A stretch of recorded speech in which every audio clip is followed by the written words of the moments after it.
Hello everyone, welcome to our training on pushing and reducing your risk for tears during birth. My name is Victoria Tippins. I am a birth educator and doula. I've been attending births for 15 years and more recently I'm a student midwife. And I found after supporting several hundred families through pregnancy, birth, and postpartum that there are some really specific things that you can do that can help you to reduce your risk for tearing during birth. So I created a 5-step process to support moms in feeling confident and prepared for birth and also to help you reduce your risk for tears. So today I'm going to spend the next 45 minutes, maybe longer, going over that entire process so that you can feel really confident and prepared for pushing. So before we start going into the specifics of that whole 5-step process, I'd like to start with giving you some education on pushing and what that looks like. There are different models for pushing to be aware of. Most of the time, especially in a hospital setting, but every provider is different, sometimes even at home births with midwives, when the mom is checked and told, okay, you're at 10 centimeters, it's time to start pushing. And then they start pushing right when they're at 10 centimeters. Often this happens when the mom is on their back and they're holding their legs back as far as they can and being told to hold their breath and push as hard as they can like they're having a big poop. Typically what happens with this model, directed pushing, which is the most common model, is that moms are pushing really, really hard for 10 seconds during a contraction, and then the contraction ends. Stop, they take a few deep breaths like this, right, and go back to pushing. So you're not breathing very much with directed pushing. You're not getting a lot of oxygen. And if you aren't getting a lot of oxygen, that means baby's not getting a lot of oxygen. So that's the first problem that I want to address when it comes to directed pushing. The next thing that I want to talk about is the increased risk for C-section when we are birthing on our back, which is very common with directed pushing. So when moms are lying on their back, there's a blood vessel that runs behind your uterus. And so that blood vessel, when we are compressing it, you know how they tell you not to lie flat on your back when you're pregnant? Doesn't really make a lot of sense to lie flat on your back when you're having your baby, but they tell you to do it anyway because it's more convenient for the provider. This is about you having your baby being the most comfortable and doing everything you can to support your baby's well-being and reducing your risk for tearing. So when we're lying flat on our back, baby is also getting less oxygen because we are potentially compressing that blood vessel. So we're holding our breath, we're compressing the blood vessel potentially by being on our back, and also we have an increased risk for tearing with directed pushing. There is basically like the tissue along the perineum connecting to the muscles in the pelvic floor, the muscles in the leg. When you hold our legs back like this, what that does is it creates a lot of tension.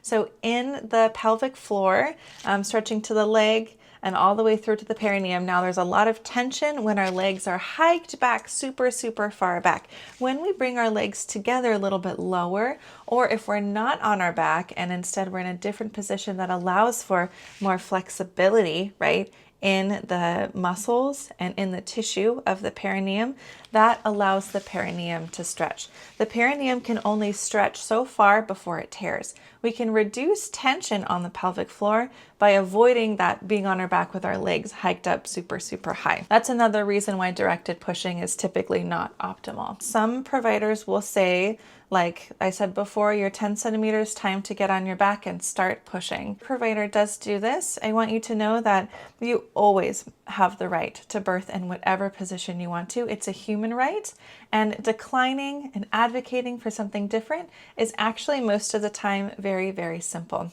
All we need to say is, oh, no, thank you. We're going to be in hands and knees. Nope, I'm going to stay in this position. Thanks for the suggestion. Done. Really simple. Advocacy can be very, very simple, but know that even if it feels like sometimes like this is what you have to do, we're kind of rushing things, we need you to like comply, just know that that way is not optimal for you and not optimal for baby. That's just the way that the providers tend to do things, and they're just used to doing things the way they do them. But that does not mean that you have to do anything their way. That's a little overview of directed pushing.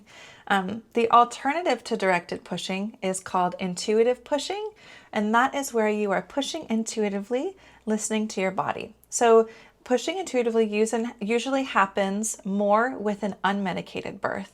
With an epidural, it can be a little harder to feel the fetal ejection reflex, but even with an epidural, you can opt for a couple things. So I'll talk about that really quick before I go deeper into intuitive pushing, just so you know. With an epidural, you can choose to labor down instead of pushing, directed pushing, as soon as you're 10 centimeters dilated. Sometimes you can be 10 centimeters, but that doesn't mean your baby's actually ready to start descending into the vaginal canal. 10 centimeters means you're 10 centimeters, but it doesn't mean your baby is actually there and ready to start pushing. Some moms who aren't medicated and are just listening to their body will get all the way to 10 centimeters dilated, and then their body will wait a little bit, 20, even 30 minutes before they start pushing, to let the contractions get baby a little lower to give them that spontaneous pushing reflex. You can choose to labor down if you want to with an epidural, which means we're going to wait a little bit before doing the directed pushing. And then when you do start pushing with an epidural, if you're following the directed pushing, so we're holding our breath and pushing as hard as we can with the contractions, you can not be on your back. I highly recommend you're not on your back and instead be on your side. Be hands and knees. You can definitely do hands and knees with an epidural, or you can even be in a squat position with the squat bars with an epidural. You just need some people to help you move your legs to get in those positions, but you can totally do that. You can even be in hands and knees and have someone take your leg and lift it up so you're in kind of like a runner's lunge with an epidural. So, okay, let's go back to intuitive pushing. When you're doing intuitive pushing, typically what happens is that your body will get the fetal ejection reflex. There are certain circumstances where you won't get the fetal ejection reflex, and I'll talk about that in a moment. First, for now, let's talk about if you are getting the fetal ejection reflex, which most of the time, overwhelmingly most of the time, in an unmedicated birth, you will. When the baby starts to pass the cervix and descend into the vaginal canal, they put pressure. It'll be this way. So on the back of the vaginal wall, there's a pressure point. And when the baby enters it, they put this pressure on that pressure point and it stimulates the response to spontaneously push. So your body will spontaneously push your baby out, just like throwing up or sneezing, something your body will do, and you don't have any sort of control. You don't have the ability to not push. When you get that pressure, the pressure point stimulated, your body will spontaneously push. And what that looks like is you'll have a spontaneous movement. So you don't have a lot of control, where your tummy muscles engage. You might kind of tuck your chin to your chest a little bit, and you might get a little bit grunty. So what it often looks like, and how it looked like for me with my babies, was I was in transition. And then as I was moving out of transition, I started to feel a lot of pressure kind of building around my vagina, like not the end of my vagina where baby's coming out, but the top. Started to feel a lot of pressure. And then I just went, it just had this like spontaneous grunty push. Typically in an intuitive pushing model of care, so we're supporting mom in pushing intuitively, mom will start to, do these pushes in spurts. So compared to like directed pushing, where you're not breathing very much because you're holding your breath and pushing as hard as you can while people count to 10, which is, I think, kind of rude to ask someone to do that in labor. Holding your breath and pushing really, really hard, and then we go, and then we do it again, and then we push for a really long time. It's very different than intuitive pushing, because when you're doing intuitive pushing, you are pushing in these little spurts that give you opportunities to get a lot of oxygen, which is really excellent. And it's something that you need because your baby is being squeezed, and babies are more vulnerable as they're being squeezed through the last part of the pelvis to have heart tones go down due to lack of oxygen. Babies are wired to be able to handle a little bit of hypoxia, so a little bit of oxygen deprivation. There's a certain amount that is biologically normal, and obviously a certain amount that is not. Most of the time when we're in upright positions, so we're giving baby lots of oxygen through that blood vessel that runs under our uterus, we are not hopefully compressing the cord either. Being in upright positions and hands and knees can help reduce risks of cord being compressed. And we're taking lots of slow deep breaths and getting lots of oxygen in between the pushing spurt.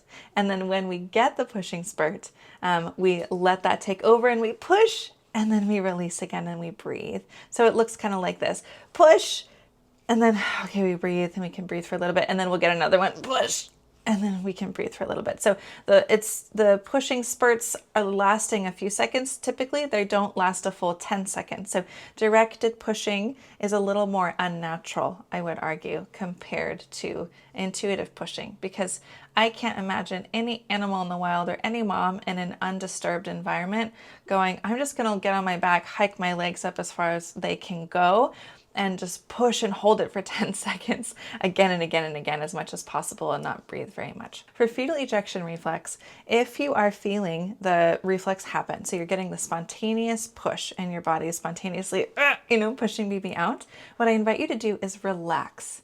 Relaxing is the best way that we can support ourselves in reducing our risk for tearing and supporting the musculature around the pelvis and being really nice and relaxed and soft and not tense, supporting the musculature in the pelvic floor and also being relaxed.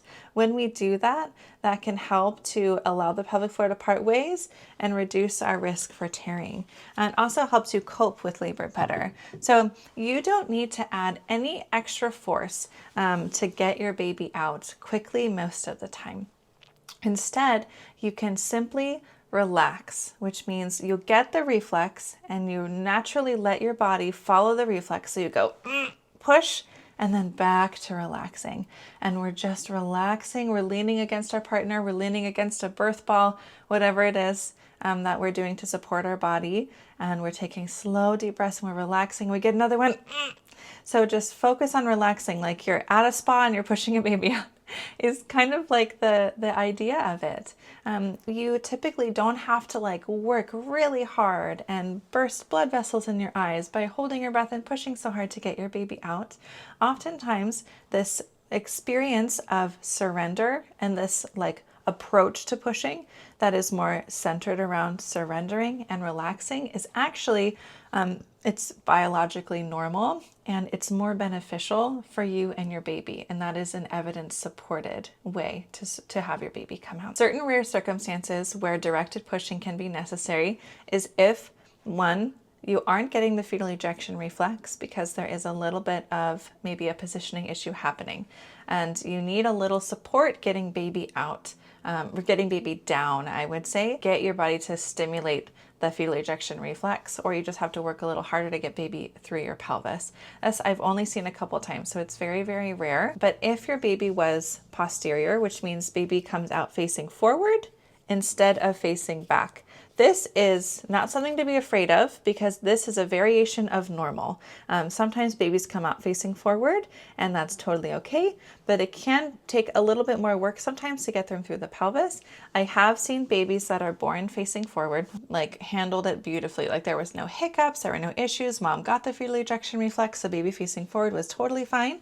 But every once in a while, baby facing forward can lead to this one thing happening. And that's where if they're facing forward, and this is the back part of the vaginal wall where there's that vessel, right? Or not vessel, where's the pressure point? There's a pressure point where baby can touch. And what happens is that they leave a gap right here because of the back of the head. And so there is not the same kind of continuous pressure happening on the back of the vaginal wall to encourage your body to spontaneously push.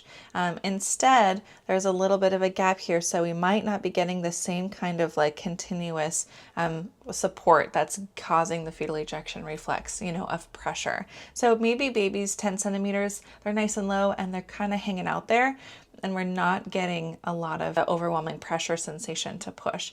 In which case, you don't have to do directed pushing. You can just have a doula or provider, or you yourself, guide yourself to actively push a little bit more, which means you'd hold your breath, bring your chin to your chest, engage your tummy muscles, and push bearing down and relax in between the contractions. And you want to do this during a contraction. This is very unlikely that it would happen to you. And there are many different evidence-based ways that you can prepare your body to reduce the risk of baby being posterior. And if they are, and that does lead to you not getting the fetal ejection reflex, sometimes you still can get it if you can get baby to get a little bit lower into the vaginal canal. with the support of some gentle guidance and actively pushing. So that's one situation where doing some active pushing may be helpful. The other reason why directed pushing could be helpful in a very rare circumstance, right, because most of the time it's not, is if we need to expedite delivery.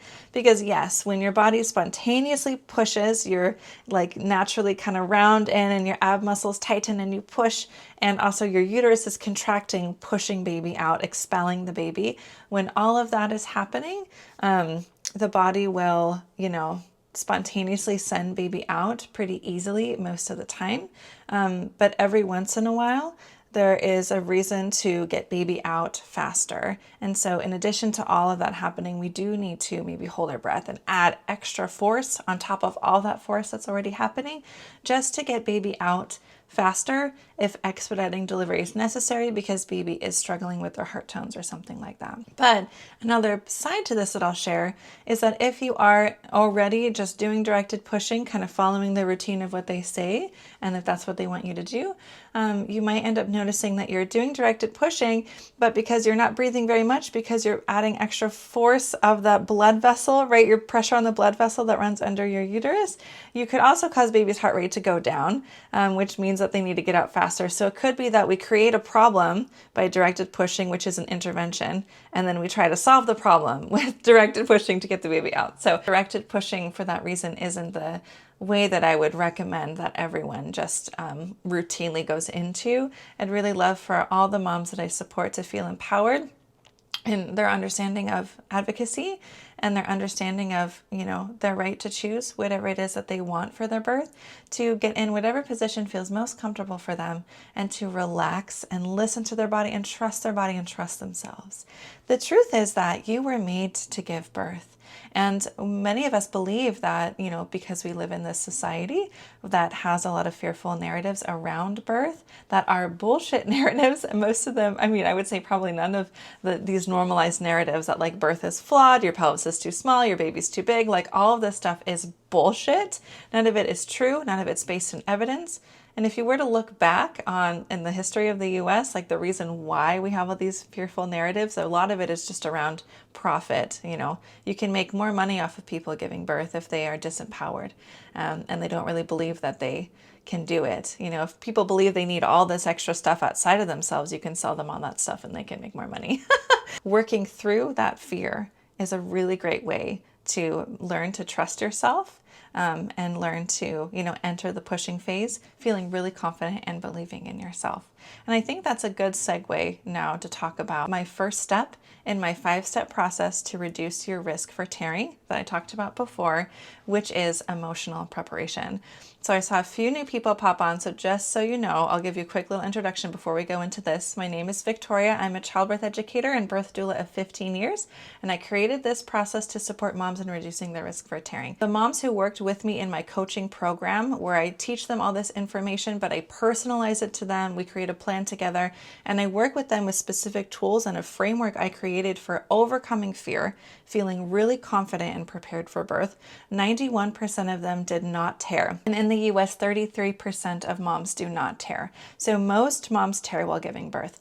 That is not the fault of our bodies. That is a fault of the maternity healthcare system lacking in implementing evidence-based tools that can decrease your risk for tearing and maintaining these routines and procedures, policies, practices for addressing pushing that centers the convenience of the provider and is not centering the well-being of the mother and the baby. And I'm talking about directed pushing on your back, episiotomies and different kinds of interventions, more heavily used hands-on techniques and all of that stuff. Increase your risk for tearing and severe perineal tears. So let's talk about how to avoid all of that and have a really confident, empowered pushing experience. So number one is emotional preparation. This is so important. I'm going to tell you a quick story.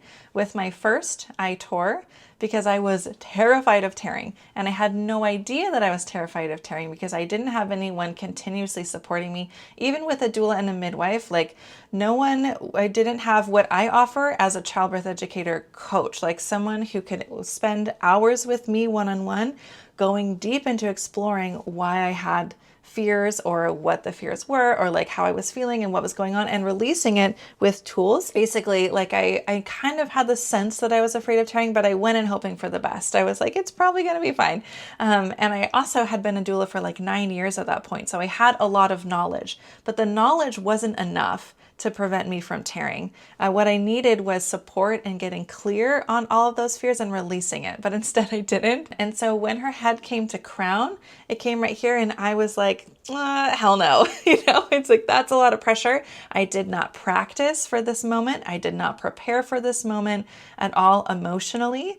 I prepared my body. I was like ready for contractions, but I was not ready for pushing. So I felt the pressure of her head crowning, and I, instead of letting myself hold the pressure for as long as possible, I added extra force and I pushed her out. And so she came out super quickly, much faster than she would have without me adding that extra force. And that is definitely why I tore. With my second and my third, I implemented these tools. And when I was pushing and crowning, I didn't feel any pain. It was a beautiful experience. It was very seamless, and I felt really calm. And it was the emotional preparation that helped me to have that experience, not only a positive experience, but also to hold that pressure longer, which was what protected my perineum. Your baby goes through this process while they're coming through the vaginal canal, where they're coming out and they go like 1 step forward, 2 steps back. 1 step forward, 2 steps back. You know what I mean? And they do that for a little bit until they get all the way to crown. And that is super beneficial for your perineum. So this is a normal biological process woven into place to protect our perineum and to support it in stretching. Your vagina is super stretchy. You were made to do this. And it just is really about like overcoming all the fear and the fearful narratives so that we can allow that process, trust the process, and surrender to it and allow it to happen. Surrendering to contractions is like, it's kind of the same thing, but it's also different. Pushing is a different thing to prepare for. Surrendering to contractions is like, we're softening our body, we're softening our muscles, and we're saying yes to the contraction, recognizing that it's on our side. We're working together to bring the baby out, and we're letting the contraction happen. Pushing is totally different in the way that we're experiencing like a lot of pressure and different sensations that we would be with contractions. And a lot of moms know like it's better if you relax. I should relax during contractions.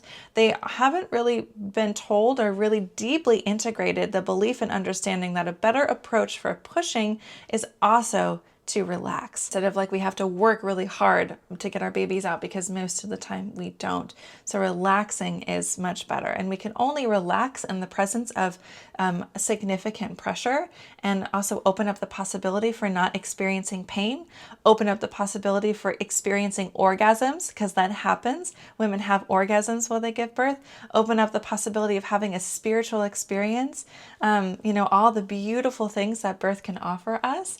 All of that is possible when we remove the fear. So let's talk a little bit about removing fear. And I'll first say that you don't have to do this alone. If you want support from me with getting a proven framework and personalized support with working through your fear one-on-one, you can book a free birth breakthrough session with me. Just send me a DM on School or on Instagram. I'll get back to you, and we can schedule that if you want, and we can talk about how I can support you, and I'll give you some clarity on the steps that you can take for your unique situation to have the kind of birth, or at least increase the likelihood of having the kind of birth that you want.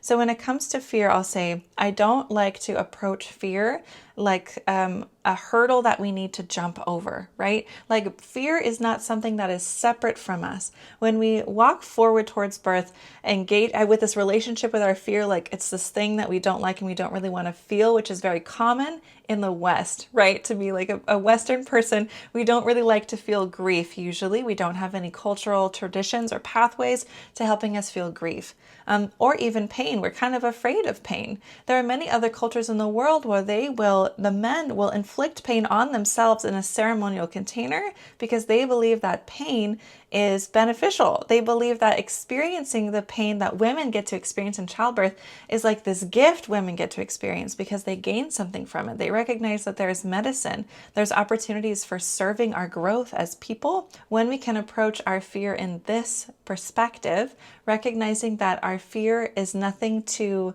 have to resist, nothing is going to hurt us. We're safe to feel our fear.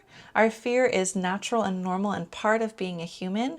And it's also arising from you. And you are perfect. There's nothing wrong with you. There's nothing about you at all that is, that needs to be resisted. Every single part of you, your fear, your sadness, your joy, your grief, all of it is part of you, and you are perfect, and all of it deserves to be loved, and all of it is perfect.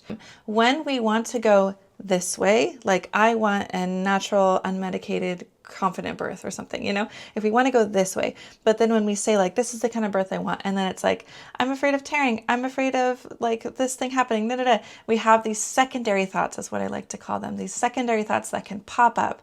What can happen is, go away fear, and then we keep doing what it is that we're walking forward, and then it comes up again, and we're like, that's weird, like go away, we don't really know how to engage with it. So instead of doing that, I invite you to turn towards the fear and process it so you can take your attention off of it and put more of your attention on what it is that you want for your birth.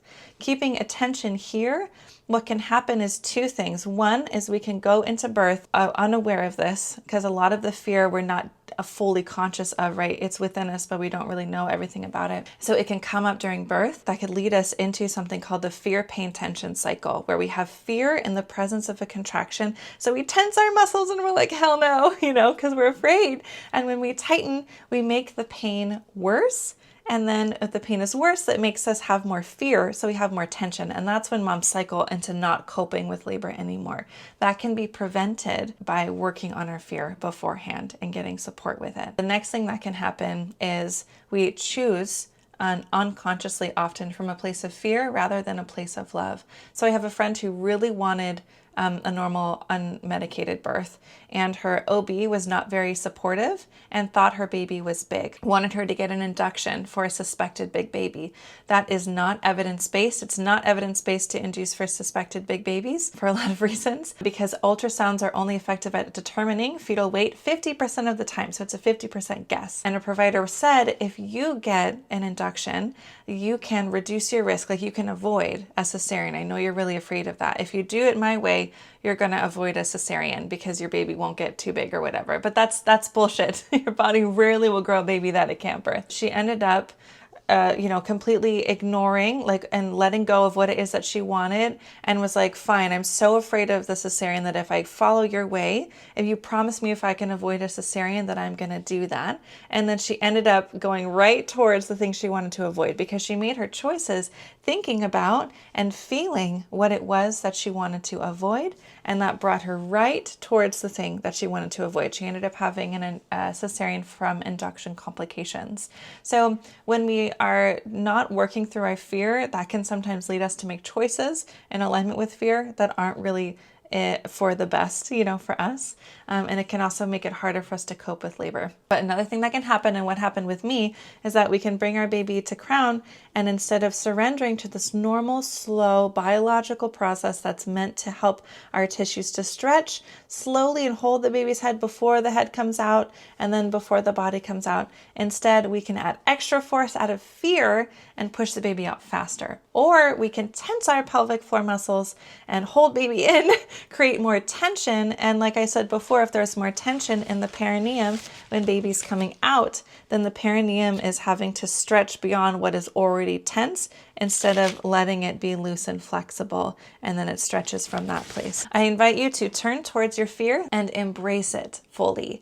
Let yourself feel your fear. There are so many different tools that I guide families through to go deeper into this, but something you can just do on your own starting now and see how it goes is to let yourself feel the fear. So I would feel the fear fully and let yourself process it for like 20 or 30 seconds and just really feel it in your body. Is it like tension in your throat? Is it tension in your chest? Does your belly hurt when you're thinking about this thing?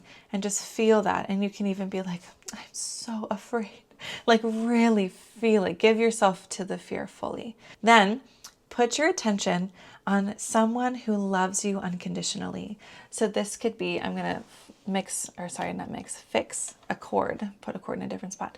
This could be someone who, like is a grandmother, an ancestor, your partner, someone who when you're with this person, you feel like, I am so loved.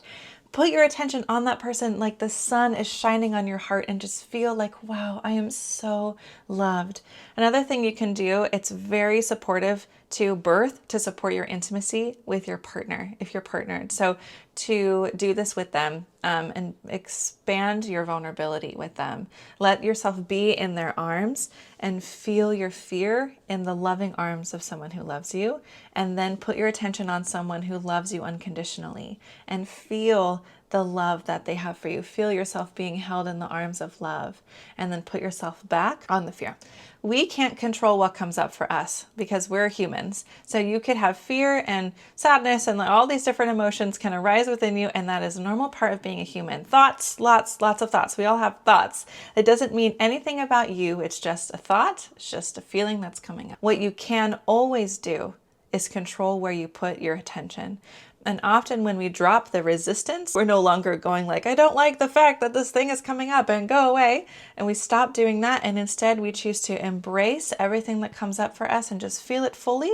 It can be very simple and to feel a lot better soon and to get our attention off of the fear. There's so many more things you can do.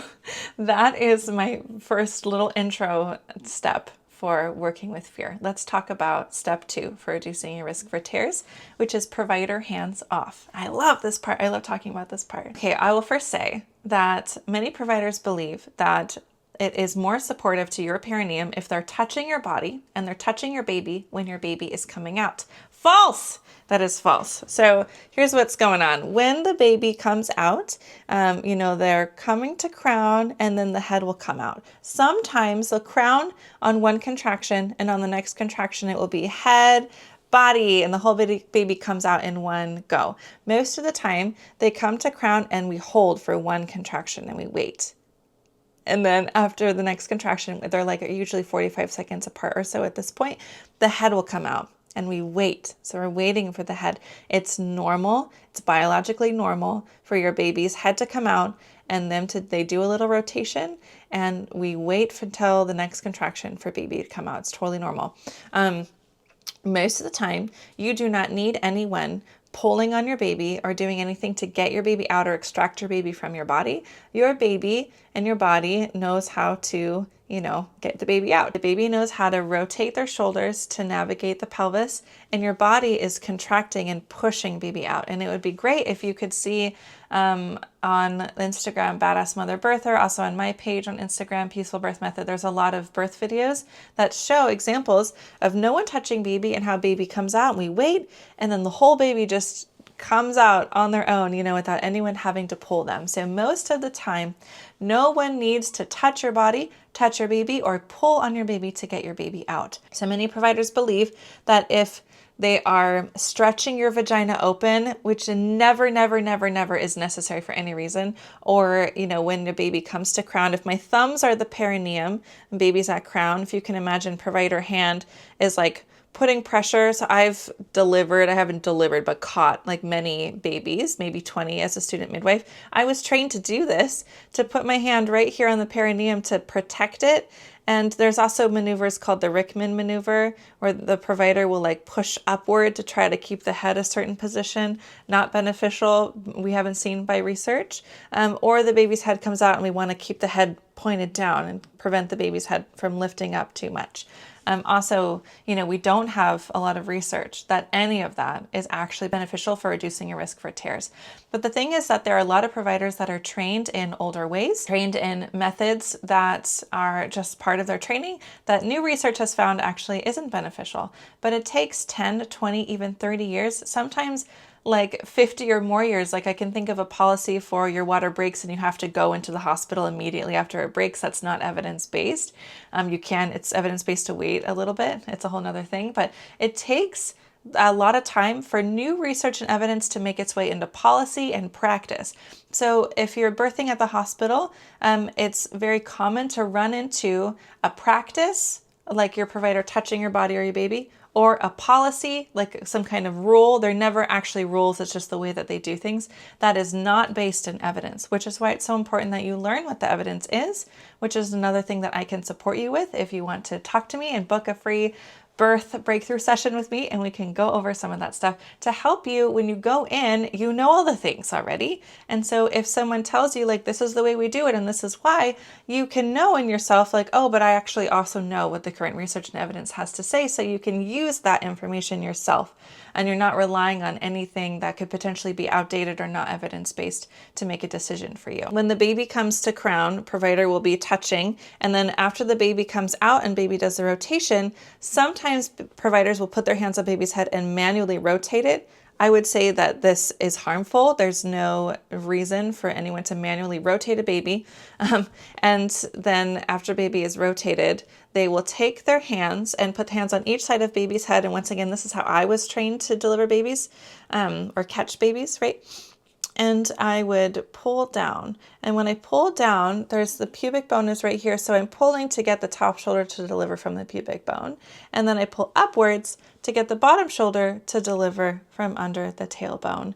And that is how a lot of providers will deliver your baby. So let's talk about this. We have a lot of research and evidence that shows that provider hands-on, meaning they're doing all that stuff, increases your risk for a severe perineal tear because it increases your risk for episiotomy. When the providers, especially when you're on your back, have access to touching your body and your baby, it significantly increases the risk for episiotomy. Not that the need for episiotomy is increased, but that they will just probably do that because for whatever reason, right? They've practiced it. Maybe providers have, it's in their training. They don't really have a lot of skill on sitting on their hands and just waiting patiently. So that is some of the reasons why that can happen. But the thing is, when a provider cuts an episiotomy, which is an incision made, if this is the vaginal opening, an incision made at the bottom of the vagina where the perineum is, usually through the side to increase the delivery space.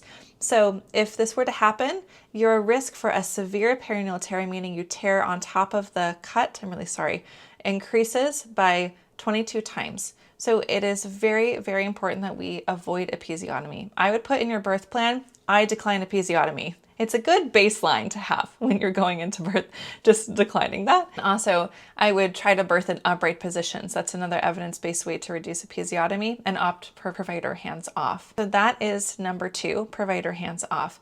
There are certain circumstances where providers hands on can be life-saving to baby, but they don't need to automatically be hands on for that to happen. They can be, it's called hands poised, meaning they're nearby and they're watching. And if there is a sign of a shoulder dystocia where the shoulders get stuck, usually the sign is that the baby's head comes out to here and the rest of the head doesn't come out, or the baby doesn't rotate. And we can see when you're standing, hands and knees, wherever you are, we can usually see that.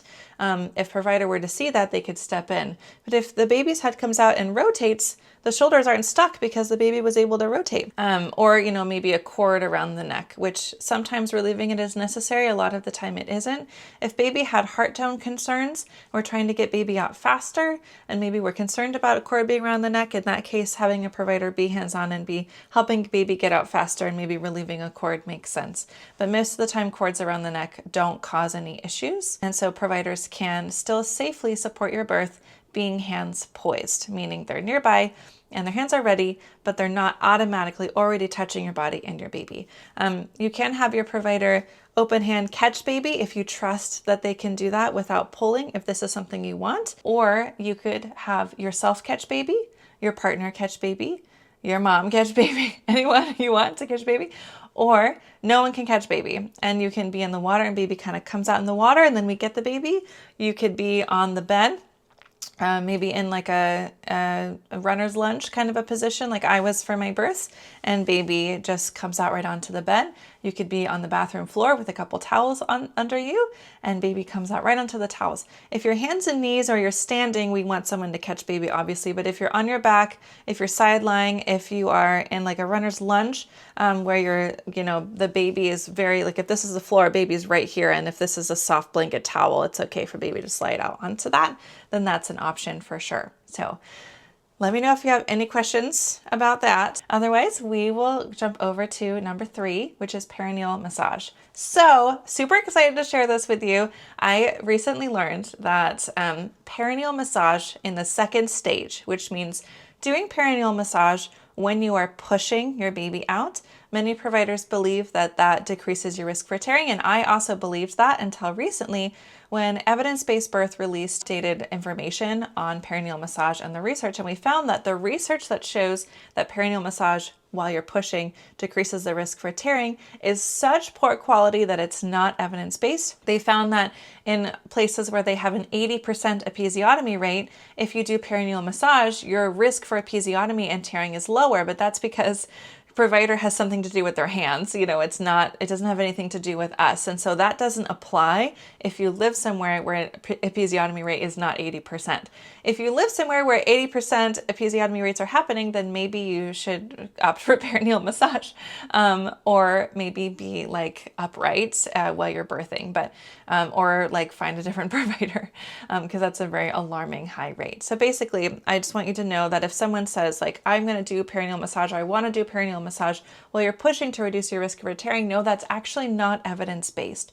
And it, according to the research and evidence, is better to push spontaneously without anyone touching your body or your baby or stretching your vagina or anything like that when baby comes out. But here's something about perineal massage that I do want you to know, and I do recommend doing.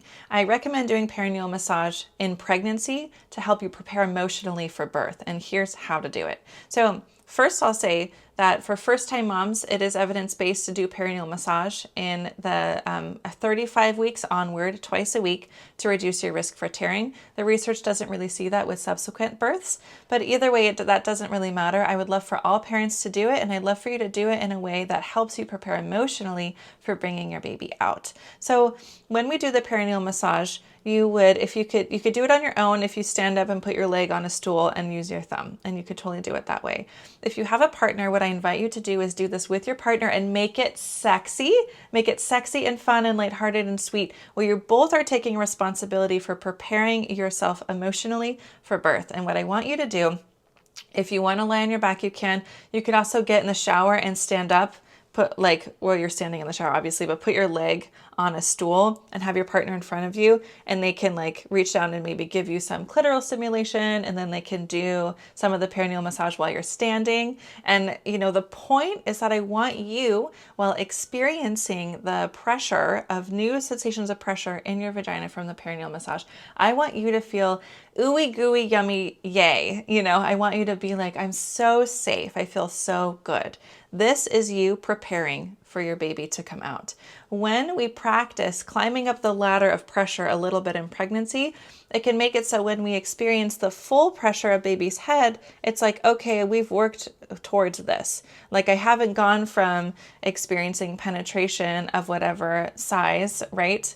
And then all of a sudden experiencing this, we've experienced a little more stretching leaning up, and we've done that deliberately while using affirmations or using visualization, creating positive associations to the feeling of pressure in your vagina, feeling safe, feeling connected to your partner, visualizing your baby coming out super smooth and easy, your vagina just opening, stretching so easily, visualizing your baby moving out and through so easily with an intact perineum. Also using affirmations like, wow, my vagina is so stretchy, I'm amazing. Or saying it's okay to go slow. I can go slow and relax. I'm safe in the presence of this pressure. Using those affirmations, using the visualization while you're experiencing a little bit of stretching. It shouldn't be painful, but you should feel like a stretch, just like you're stretching a muscle. It should feel like a stretch. While you're experiencing that stretch and that pressure, you're going, I'm so safe and I'm relaxed. Then when you're pushing your baby out, and this is what I did with my second and how I had a pain-free pushing experience and crowning with my second, when the baby came to crown, my husband said, go slow. And that was the affirmation that we chose and that we used. Sun's really in my face. And so when I heard him say go slow, I was like, oh yeah, I remember I've practiced relaxing in the presence of him saying that, in the presence of pressure. So I just fully relaxed, and I just felt so solid in how safe I felt because I had practiced feeling safe. And then it was like, oh, it's just pressure. And if you go to my Instagram page and look at the video that I pinned, you can see that birth video, and he's crowning, and I'm just like, he's crowning, like really chill. It was a beautiful experience. It was very, very cool. And the emotional preparation is what helped, and the perineal massage helped me prepare emotionally. So that is what I recommend doing. Okay, let's talk about step 1, 2, 3, 4, which would be a warm compress. Warm compresses are very well researched, so I highly recommend that you use them while you're giving birth. If you're with a provider that has a high episiotomy rate, the episiotomy rate should be 1% or below. So if your provider's episiotomy rate is higher than that, it might be better if partner or someone else does the warm compress, or a nurse instead of provider, if you're really trying to be hands-off and keep them away from your body to reduce your risk for episiotomy. If your provider is, comfortable and supportive of you having a hands-off birth, if that's what you want, you trust them, to be able to apply the warm compress and then remove it when it's time to remove it, then by all means have them do that. And if they have a low episiotomy rate, it's probably fine for them to be hands-on too. We just want to do everything we can to avoid episiotomy. You can have partner do it as well. So if you're doing a home birth, get a crock pot, stick washcloths in it, put it on low, and maybe turn it off and open the lid when you're pushing. And we can just easily take out warm washcloths and apply them to your perineum while you're pushing. In between contractions or during, just depending on what feels good. Remove the warm washcloth when you start to crown. If you're in the hospital, just write on your birth plan that you want warm compresses and have your partner or doula remind the nurse. They should be able to get those for you. If you're birthing in the water, and obviously you don't need a warm compress when you're in the water, and the water is giving you a similar benefit of being in warm water, is increasing flexibility and blood flow right in those tissues.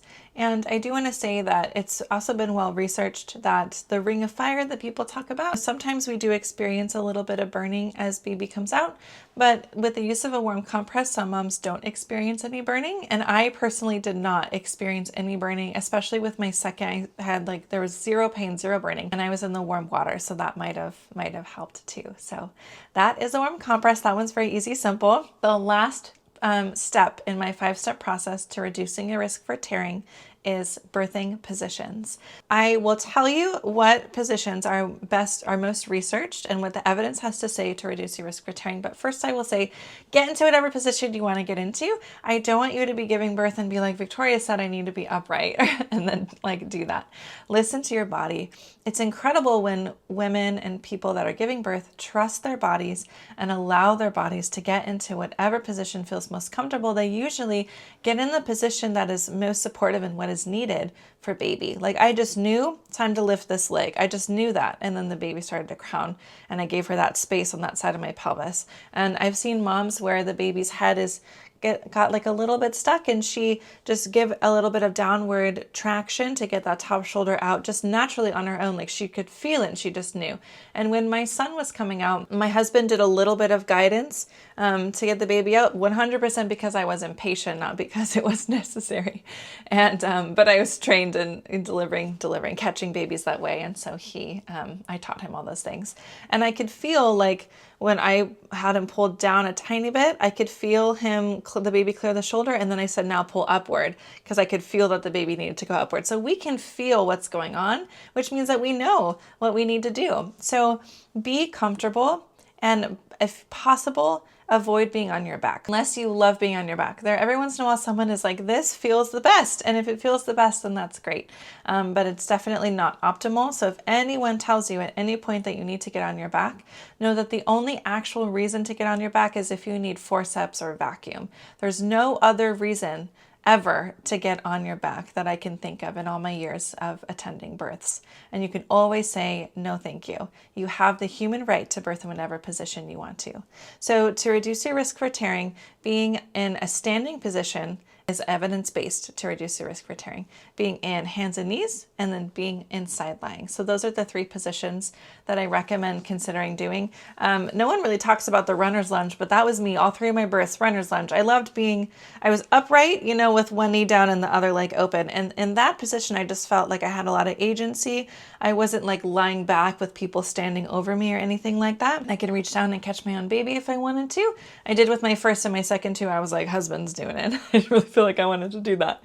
But that position felt really good for me. I don't know if that one's researched, but I personally loved it. Standing, side lying, and hands and knees. If you have an epidural, lying on your side and hands and knees are both positions you can do. You can also push while squatting, but squatting does increase the risk for tearing because we are putting a lot of pressure on the pelvic floor, like so much pressure. And when we put all that pressure on the pelvic floor, it increases the tension, right? That's there, and that can increase the risk for tearing. But standing is different because the weight is distributed a little bit differently in your body. And you can stand and you can lean against something, right? And kind of bend your knees and bear down, or you could have a stool. I recommend bringing, if you're leaving your house, have a yoga block at your house. If you're leaving your house, bring a yoga block to the hospital or to the birth center. It's such a helpful tool, especially for pushing while standing. If you get the yoga block and you put one leg on it, you have a little lift, which is creating asymmetry in your pelvis, which is excellent. It's a really helpful thing to do while pushing with that little lift. It feels good sometimes to have a little lift to your leg and push against it while you're pushing in a standing position. So that is everything that I have to share with you today. There's so much more to talk about when it comes to pushing. I just had a mom join my coaching program and she's about to have her baby. So we did an hour every day this week. So we've given her like 5.5 hours or something at this point of just talking about pushing because that's what she wanted to go into. So there's obviously so much that we can talk about, so much to learn and prepare for. Okay, so I offer free birth breakthrough sessions for anyone who wants a little support, getting some understanding around what, steps need to be taken to have the kind of birth that you really want to have. A lot of the times moms feel like, I really want a medicated birth, but if I ask them tell me more about the birth you want, they're like, well, I don't want all of these things. A lot of moms go into birth that way feeling like, I don't want all of these things and I'm just kind of hoping for the best. And we do the dates and we do the hip circles on the ball and we do Victoria's free online birth class and we learn some things, but there's still a lack of clarity around the specific personalized steps for you. And so I can give you that information for free if you want to book a birth breakthrough session with me. Let me know and we can talk about your birth and see if there's any way that I can support you.